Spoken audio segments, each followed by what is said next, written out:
Hi Vangshan family, welcome back. Let's start our new chapter. आज तक वांगजी के दिल पे जो बर्डन था वो अब लूज हो चुका था।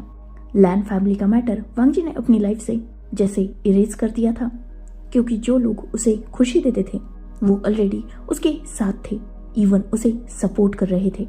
अब उसकी लाइफ में बस एक मोटिव था, विंग को परस्यू करना, जिसमें ऑब्वियसली वे फैमिली और लैन सिचान मिंग्याओ सब वांगजी का साथ देने वाले थे। शुयांग, शाओ शिनचैन, वे चांद से कांसे सरन वांगजी को विंग के बारे में बता रहे थे। उसे क्या पसंद है, क्या नापसंद है, किस बात से विंग को गुस्सा आता है, कौन सी बात विंग को खुश करती है।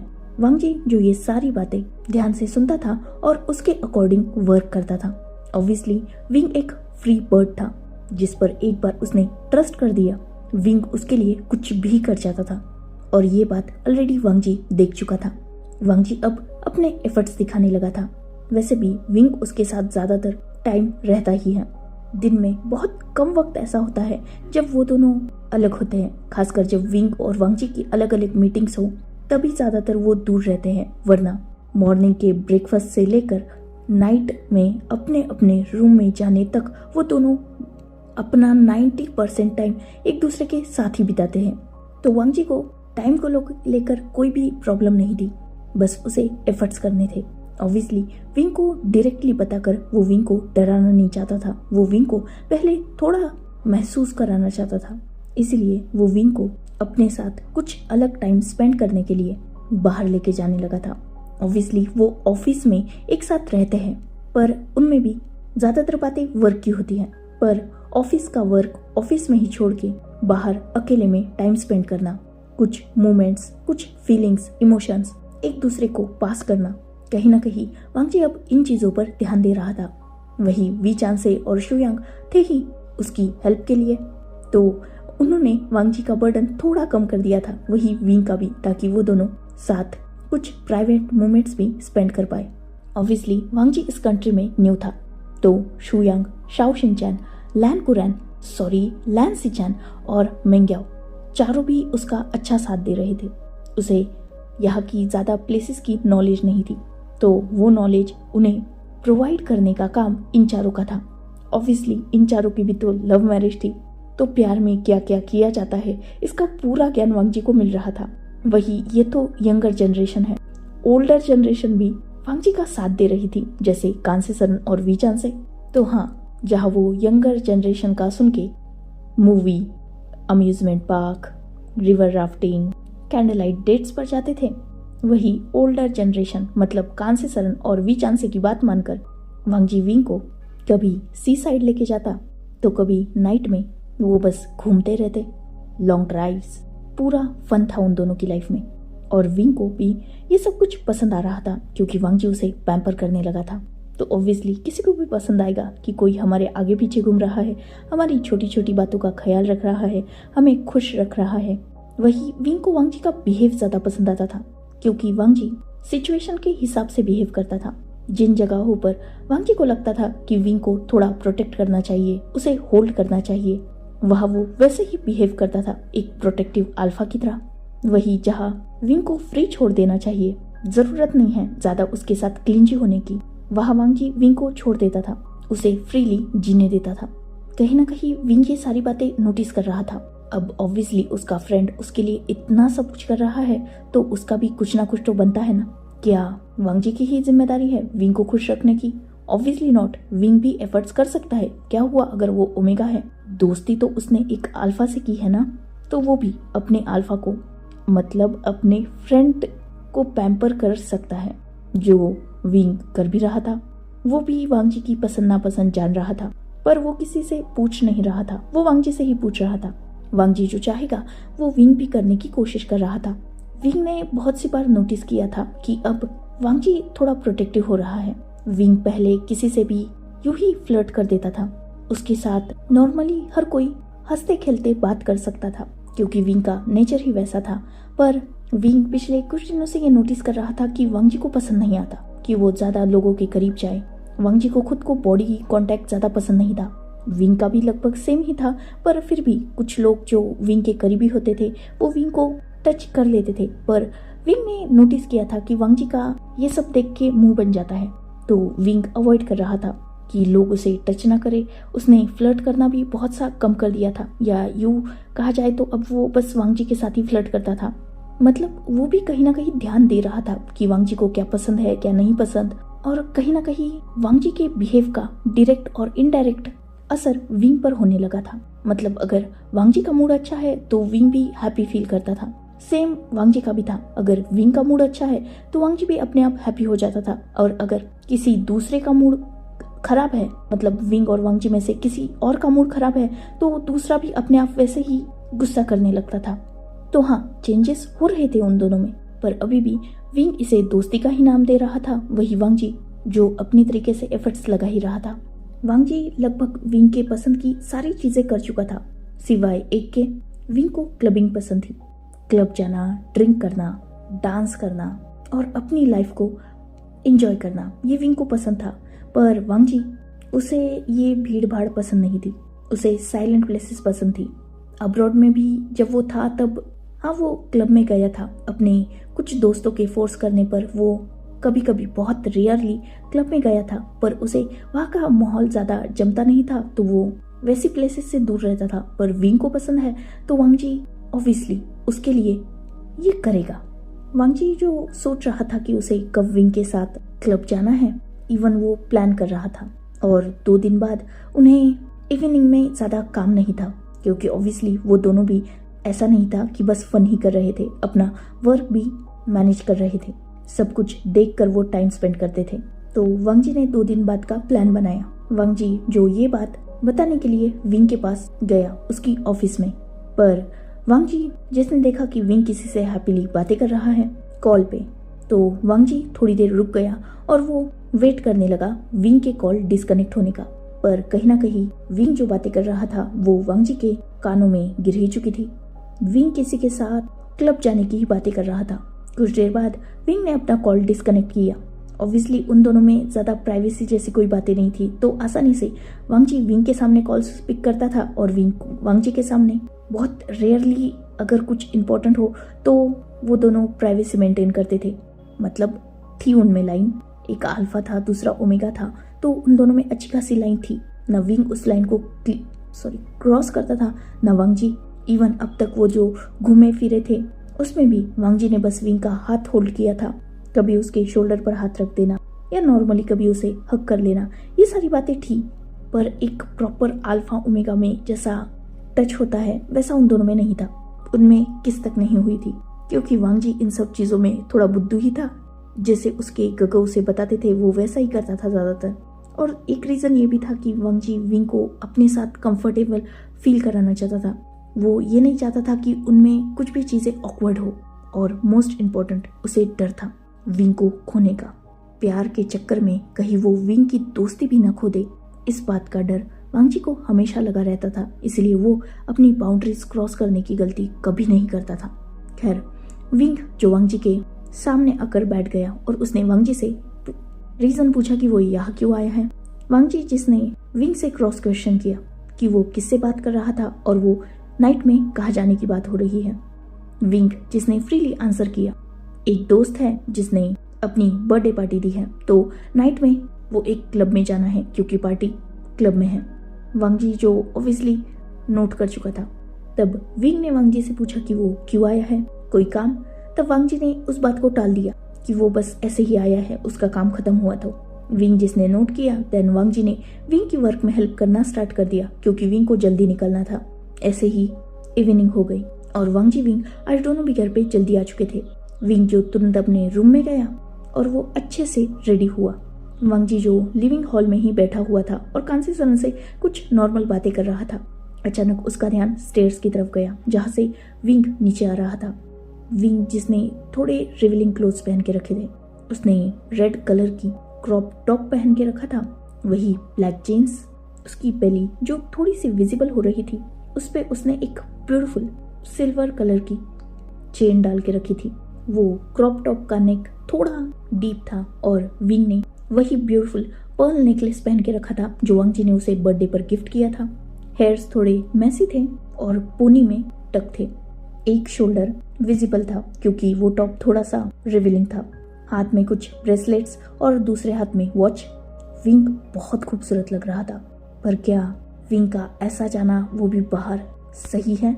ऑब्वियसली कांसी सरन को ज्यादा फर्क नहीं पड़ा था क्योंकि विंग पहले भी ऐसे ड्रेसेस पहनता था, पर वांग जी के सामने विंग ने ऐसे क्लोथ्स पहली ही बार पहने थे तो उसे थोड़ा सही नहीं लग रहा था, क्योंकि ऑब्वियसली वांग जी के लिए विंग की नजरें बदल चुकी थी। अब वो विंग को अपना ओमेगा इस नजर से देखता था, तो उसका ओमेगा ऐसे किसी और के सामने जाए, वो भी क्लब जैसी प्लेस पर, तो उसे थोड़ा सही नहीं लग रहा था। हाँ, वो समझ रहा था कि वो पॉजिटिव हो रहा है और नॉर्मली विंग को ज्यादा रोक टोक करना सही नहीं है।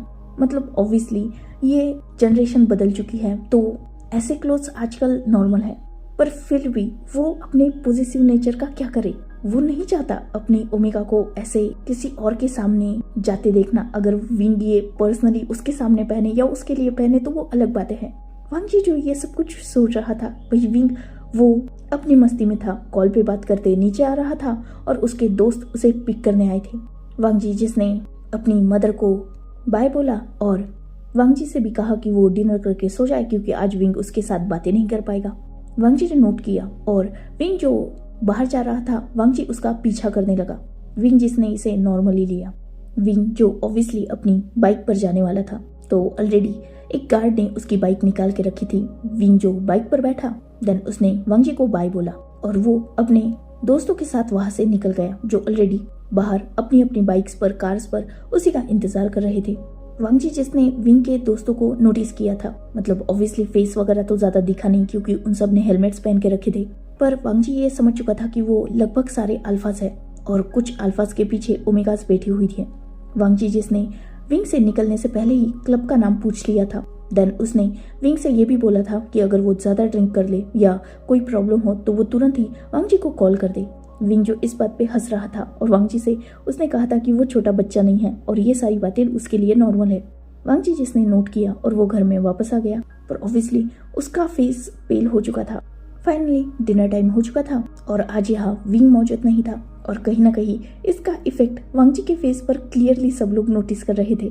इवन वांग जी खाना भी नहीं खा रहा था, वो खेल रहा था उस खाने के साथ। इस बात पे शुयांग शाओशिनचन ने उसे थोड़ा टीज भी किया, जिसके चलते वांग जी ने 2-3 बाइट्स ली और वो उठ गया। वो सीधा अपने रूम में गया था और वो विंग को कॉल कर रहा था, पर विंग जो अपना कॉल पिक नहीं कर रहा था। ऑब्वियसली वो क्लब में था तो वहाँ म्यूजिक का वॉल्यूम कुछ ज्यादा ही होगा और वैसे भी अपने दोस्तों के साथ है तो कुछ फन में होगा, ये बात वांग जी के दिमाग में थी, पर उसका दिल जो बेचैन था, मानने के लिए तैयार नहीं था। ऐसे ही करते करते उसने 2-3 घंटे जैसे तैसे बिताए और अब रात के लगभग 12 बज चुके थे, पर विंग अब तक नहीं आया था। वांग जी जो अब खुद को होल्ड नहीं कर पाया, उसने सीधा अपनी कार कीज उठाई और वो उस क्लब की तरफ निकल गया। करीबन 1 घंटे की लॉन्ग ड्राइव के बाद विंग के पास वांग जी पहुंचा था, मतलब उस क्लब में। वांग जी ने क्लब में एंटर किया और वो विंग को ढूंढने लगा। बहुत वक्त हो चुका था और वांग जी वहां घूम रहा था, पर उसकी नजर में विंग अब तक नहीं आया था। वांग जी जिसने ऑलमोस्ट पूरे क्लब में चक्कर लगा के रखा था और अब सिर्फ प्राइवेट रूम्स बची थी।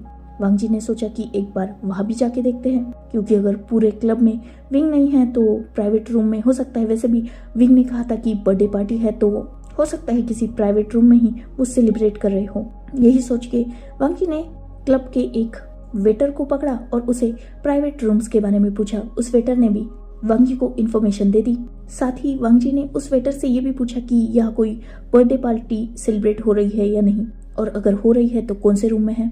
वेटर ने आसानी से उसे वो भी बता दिया, क्योंकि ऑब्वियसली पार्टी के लिए यहाँ लोग आते ही थे। वांग जी जिसे पता चला कि 2 रूम में बर्थडे पार्टी सेलिब्रेट हो रही है। वांग जी जो पहले रूम में गया तो वो वहाँ विंग को ढूंढने लगा, पर उसे वहाँ विंग नहीं मिला। वो लोग जो ऑलरेडी फुल्ली टल्ली थे वो क्या ही वांग जी पर ध्यान देते। वांग जी जिसे उन लोगों को देखकर ही गुस्सा आ रहा था, क्योंकि ये क्या बिहेव है, इतनी पीना। उनके साथ ओमेगास थे और वो भी सही हालत में नहीं थे। मतलब वांग जी का माइंडसेट अलग था, तो उसे ये सब कुछ पसंद आने से रहा। वांग जी जो दूसरे रूम की तरफ बढ़ रहा था और बस एक ही बात सोच रहा था कि नेक्स्ट रूम का सिनारियो ऐसा ना हो, क्योंकि वो तो सोच भी नहीं सकता विंग को किसी और के साथ। खैर उसने नेक्स्ट रूम का भी डोर ओपन किया और वो अंदर गया। तो हाँ, यहाँ उसे चेहरे थोड़े फेमिलियर दिखे। जो लोग विंग को लेने आए थे उनमें से 1-2 लोगों को वांग जी यहाँ देख चुका था। पर यहाँ भी उसे विंग नजर नहीं आ रहा था। रूम में लाइट थोड़ी डिम थी और रूम की हालत कुछ पिछले रूम की तरह ही थी। यहाँ भी सारे अल्फा ओमेगाज एक दूसरे के साथ चिपक के बैठे थे और चल रही थी मतलब उनकी नॉर्मल पार्टी। कुछ ड्रिंक करके लगभग बेहोश हो चुके थे और कुछ होने की कगार पर थे। वो शायद कुछ गेम खेल रहे थे और गेम हारने पर ड्रिंक कर रहे थे। अचानक वांग जी का ध्यान एक कॉर्नर में गया जहां उसे विंग से कुछ सिमिलर सा फिगर नजर आया, पर फेस क्लियरली नजर नहीं था क्योंकि उसका फेस बस हाफ या बहुत थोड़ा सा वांग जी को नजर आ रहा था। वांग जी जो आगे बढ़ा और उसने थोड़ा क्लियरली देखने की कोशिश की। लाइट बहुत डिम थी तो क्लियर नजर बहुत कम आ रहा था और साथ ही वो रेड ब्लू ऐसी लाइट्स थी जो क्लब में होती हैं, तो उसमें नॉर्मली इंसान का फेस इतना क्लियर नहीं नजर आता। वांग जी जिसने देखा कि एक अल्फा ने शायद विंग को ही होल्ड करके रखा है और उन दोनों के फेसेस आसपास हैं। जैसे ही वांग जी ने ये देखा उसका पारा चढ़ गया, पर अभी भी उसे क्लियर नहीं था कि वो विंग है, इसीलिए वो और आगे बढ़ा और जैसे ही उसे क्लियर हुआ कि वो विंग ही है और वो किसी को किस कर रहा है या सामने वाला विंग को किस करने की कोशिश कर रहा है, ये देखकर वांग जी का पारा चढ़ गया। वो सीधा आगे बढ़ा और उसने विंग के आर्म को होल्ड किया इतना टाइटली कि विंग के मुंह से हल्की सी आह निकल चुकी थी। विंग जिसने दर्द को महसूस करके उस तरफ देखा, वो फुल्ली ड्रंक था। ये बात उसकी आंखों से ही समझ में आ रही थी और साथ ही उसकी हरकतों से भी।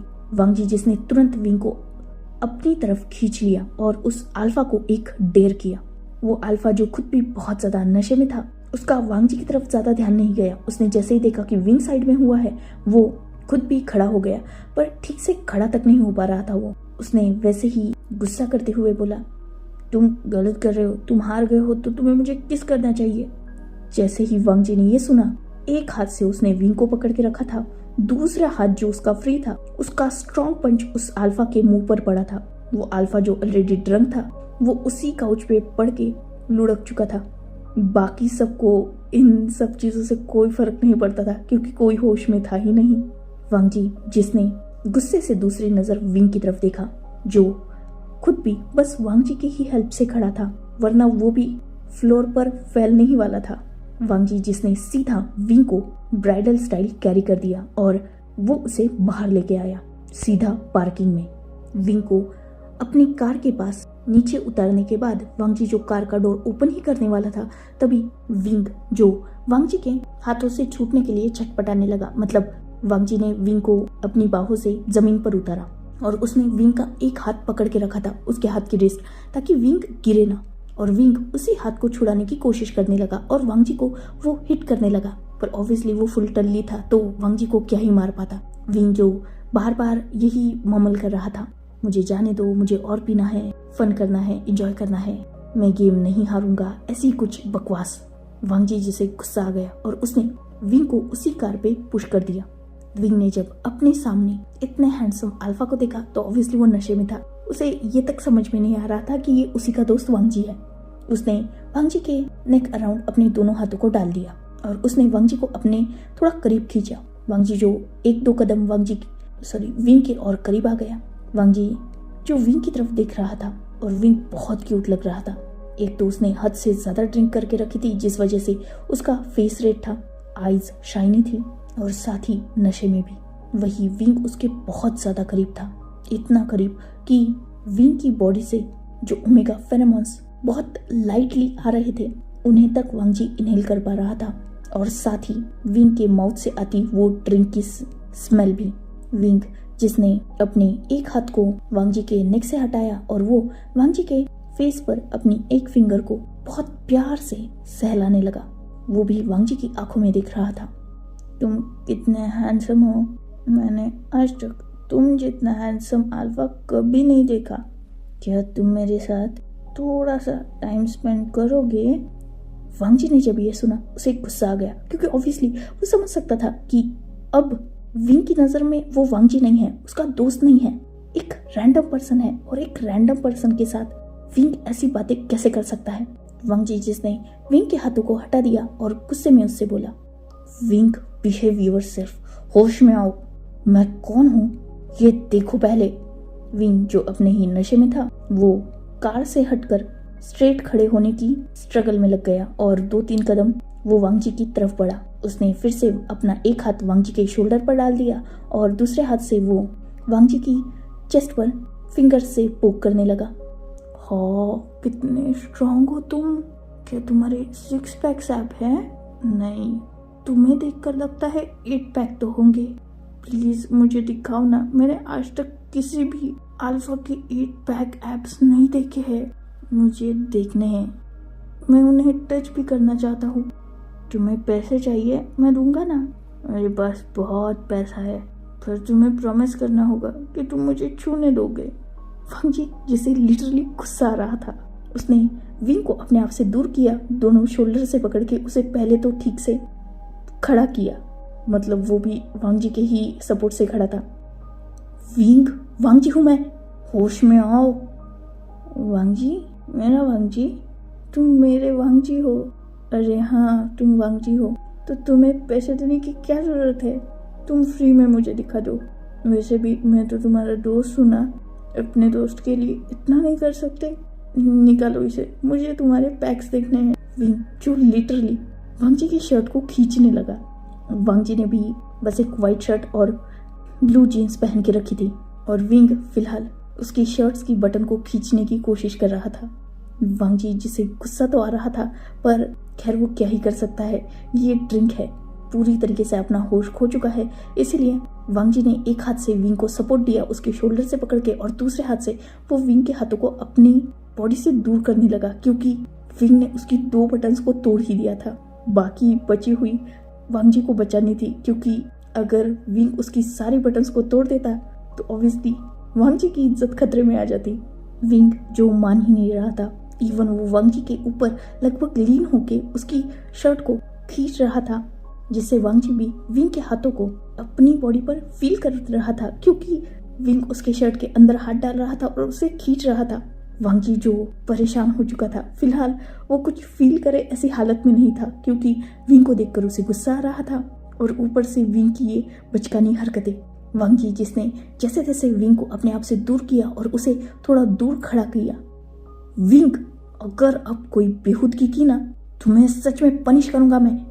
वांगजी, जिसकी आवाज लाउड थी, जिसे सुनकर एक पल के लिए विंग भी फ्लिंच हो चुका था, दूसरे ही पल उसके फेस पर फिर से वही नोटी स्माइल आ गई। तुम पनिश करोगे मुझे? कैसे पनिश करोगे? क्या तुम मुझे किस करोगे, या फिर किसी वाइल्ड अल्फा की तरह मुझे उठाकर बेड पे फेंकोगे? क्या तुम मुझे बांधोगे और मेरे साथ कुछ नॉटी नॉटी? विंग, जो कुछ भी बड़बड़ाए जा रहा था, और वांगजी को ये सुनकर अब कहीं थोड़ा अजीब फील होने लगा था। वांगजी, जिसने विंग से बात करना सही समझा ही नहीं, क्योंकि ये दिमाग में नहीं है फिलहाल। ये सोचकर वांगजी ने सीधा विंग को उठाया। उसने ऑलरेडी कार का डोर ओपन किया था, तो विंग को वैसे ही कार में बिठा दिया। विंग, जो अभी भी वांगजी को होल्ड किए हुए था, उसके नेक के अराउंड हाथ था उसका, तो वांगजी जब बाहर निकलने लगा तो विंग ने वैसे ही वांगजी को अपनी तरफ खींच लिया, जिससे उन दोनों का फेस बहुत करीब आ चुका था। विंग, जो पूरे नशे में था, वही वांगजी, जो विंग के फेस के बहुत करीब था, इतना कि विंग की ब्रीदिंग उसे अपने फेस पर फील हो रही थी। विंग, जिसने वांगजी को और भी अपने करीब किया, और वांगजी महसूस कर सकता था कि विंग की वो नशीली आइज उसके लिप्स की तरफ है। विंग, जो वांगजी को और भी अपने करीब करने लगा, इतना करीब कि उन दोनों में लगभग बस कुछ ही फासला बचा हुआ था, मतलब एक हल्का सा मूव और उन दोनों के लिप्स मैच हो जाएंगे। वांगजी, जो सोच रहा था कि यह सब कुछ गलत है, उसे ऐसे नहीं करना चाहिए, वो होश में है, वो विंग को हैंडल कर सकता है, उसे विंग को खुद से दूर करना चाहिए, पर वो रोक नहीं पा रहा था खुद को।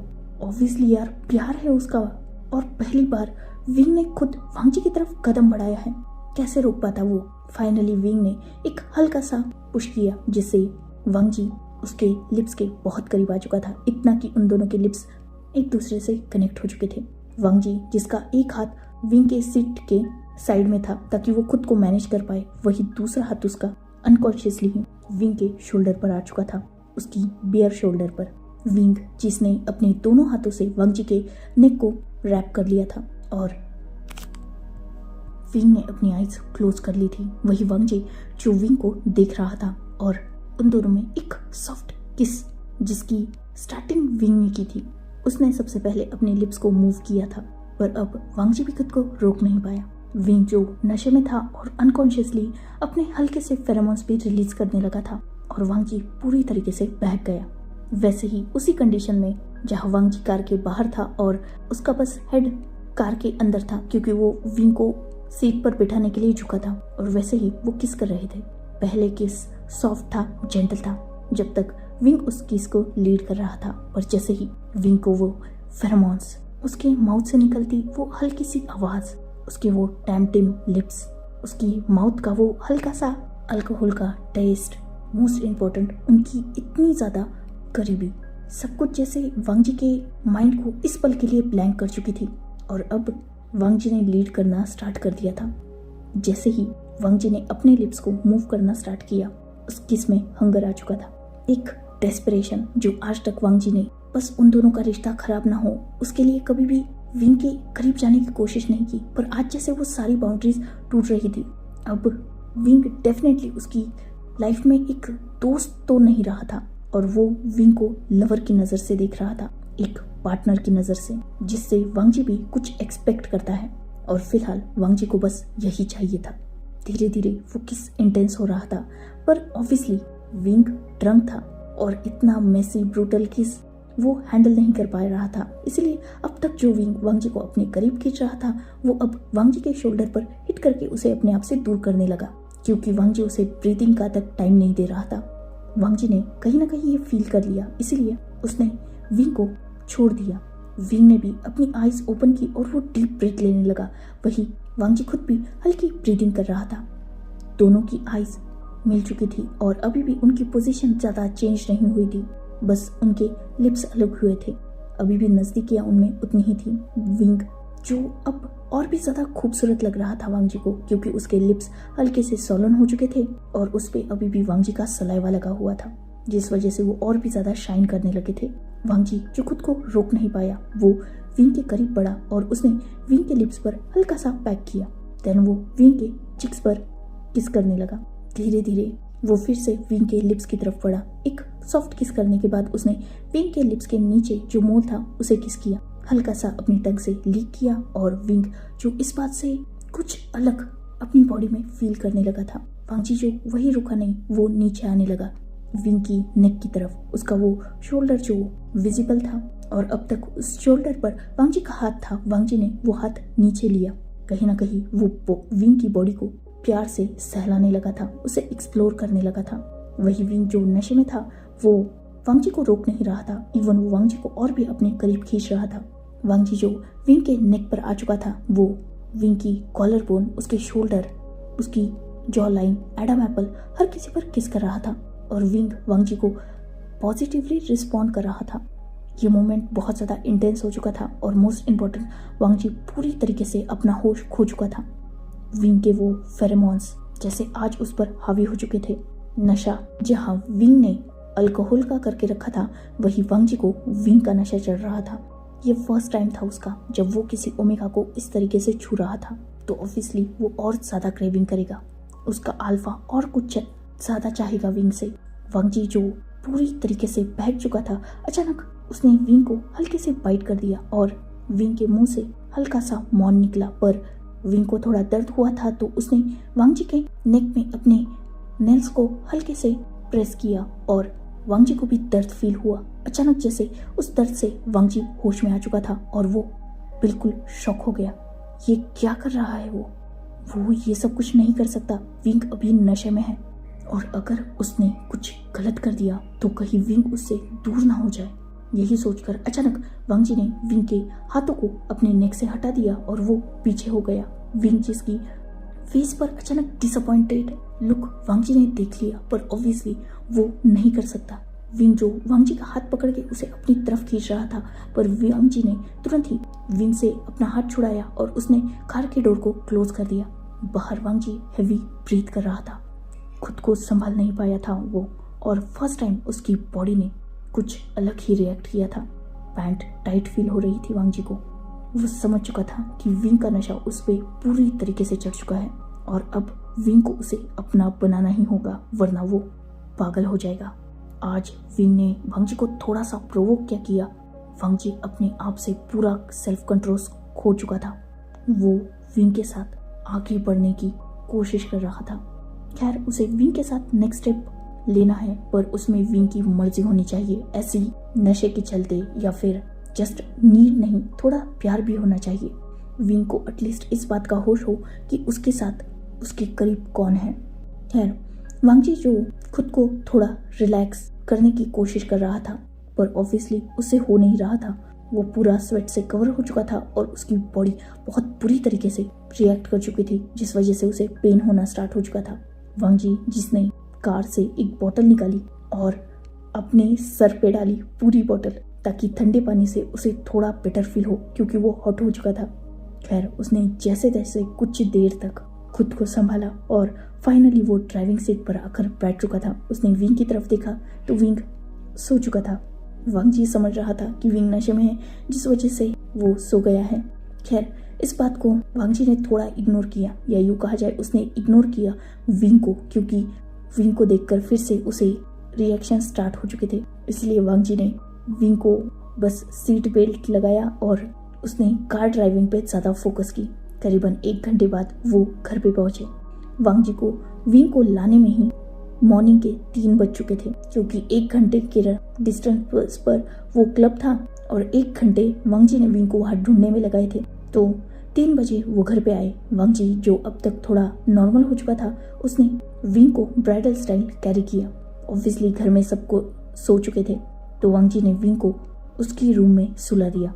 वांगजी जो विंग के रूम में एक पल भी नहीं रुका था, बस विंग को उसने ब्लैंकेट से कवर किया और वो सीधा अपने रूम में आया और उसने एक कोल्ड शावर लिया। जैसे तैसे खुद को मैनेज करके वांगजी बाहर आया और फाइनली वो सो गया। पर नींद में ही उसे विंग के साथ स्पेंड किए गए वो मोमेंट्स ही याद आ रहे थे और वांगजी को टेंशन था कि वो नेक्स्ट मॉर्निंग विंग को फेस कैसे करेगा। खैर, नेक्स्ट मॉर्निंग विंग जो बहुत बुरे हेडेक के साथ उठ चुका था, वही वांगजी जो विंग को फेस करना ही नहीं चाहता था, वो मॉर्निंग में ही ऑफिस को भाग चुका था। और वैसे भी विंग लेट ही उठा था, उसकी मदर ही सिर्फ घर पे थी। विंग जिसने खुद को संभाला, फ्रेश किया, हैंगओवर ड्रिंक लिया, देन ब्रेकफास्ट किया और वो खुद भी ऑफिस आ गया। फिलहाल आफ्टरनून हो चुकी थी और विंग जानता था कि वांगजी उसकी ऑफिस में आएगा लंच के लिए, इसीलिए विंग वांगजी का इंतजार करने लगा। पर आधा घंटा बीत गया, फिर भी वांगजी आज उसके पास आया नहीं। विंग जो खुद उठ गया और वो वांगजी के ऑफिस के पास गया तो उसने देखा कि वांगजी अभी भी किसी फाइल पर काम कर रहा है। विंग जो डायरेक्टली अंदर एंटर कर चुका था और उसने वांगजी से नॉर्मली पूछा कि वो अभी तक क्या कर रहा है, उसे लंच नहीं करना क्या। पर वांगजी जिसने विंग को एक नज़र देखा, विंग नॉर्मल लग रहा था, मतलब ऐसा नहीं लग रहा था कि उन दोनों में रात में कुछ हुआ। वांगजी समझ गया कि विंग ड्रिंक की वजह से सब कुछ भूल चुका है। वांगजी जिसने एक रिलीफ की ब्रीथ ली, फिर भी उसे थोड़ा कंफर्म करना था क्योंकि उसे डाउट था, इसीलिए उसने विंग से पूछा, हाँ वो लेट हो गया, मेरा ध्यान नहीं गया, वैसे कल रात तुम घर पे कब आए? विंग ने जब ये सुना उसने नॉर्मली वांगजी को आंसर किया, अरे वो मेरे फ्रेंड्स छोड़ के गए होंगे, उन्होंने शुयांग गगो या शाओशिनचन गगो को कॉल कर दिया होगा तो उन्होंने मुझे पिक किया होगा। वैसे भी रात को मैंने बहुत ड्रिंक करके रखी थी तो मुझे कुछ भी याद नहीं है। वैसे भी हर बार वही मुझे छोड़ के जाते हैं, तो हो सकता है इस बार भी उन्हीं में से किसी ने घर पे छोड़ा होगा और शुयांग या शाओशिनचन गगो ने पिक किया होगा और मुझे अपने रूम में सुलाया होगा, शायद, मुझे याद नहीं है। क्यों, तुम क्यों पूछ रहे हो? नहीं, वो रात को तुम आए नहीं ना, मतलब मैं जब तक जग रहा था तब तक तुम नहीं थे ना। इवन तुम्हें तुम्हारे फ्रेंड्स ने नहीं, मैंने लिया था, मतलब मैं आया था क्लब में और मैं तुम्हें घर लाया था।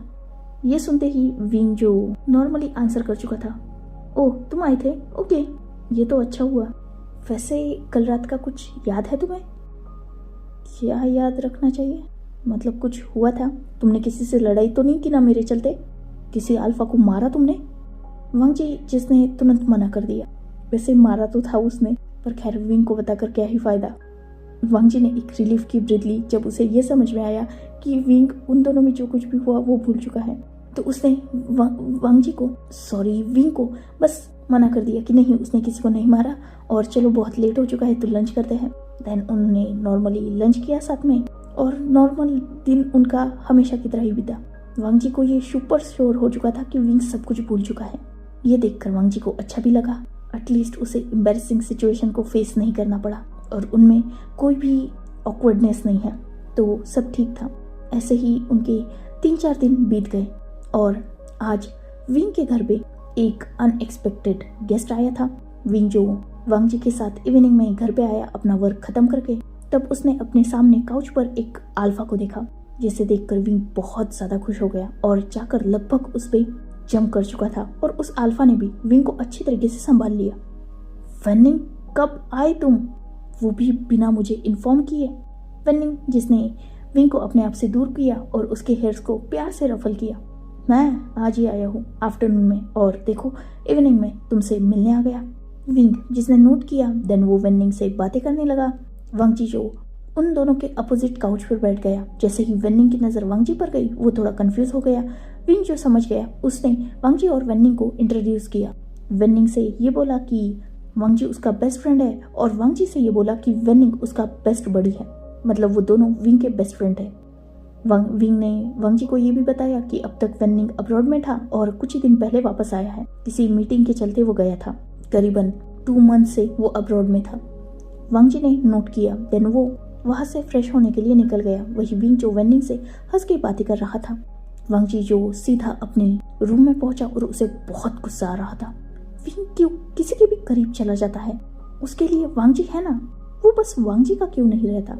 हमेशा कोई ना कोई विंग के इर्द गिर्द रहता ही है। ये बात वांग जी को बहुत ज्यादा इरिटेट करती थी। So enough for today. Let's take a break. Next chapter in next video. If you like my explanation, like, comment and subscribe my channel. Hopefully you all are enjoying this fan fiction.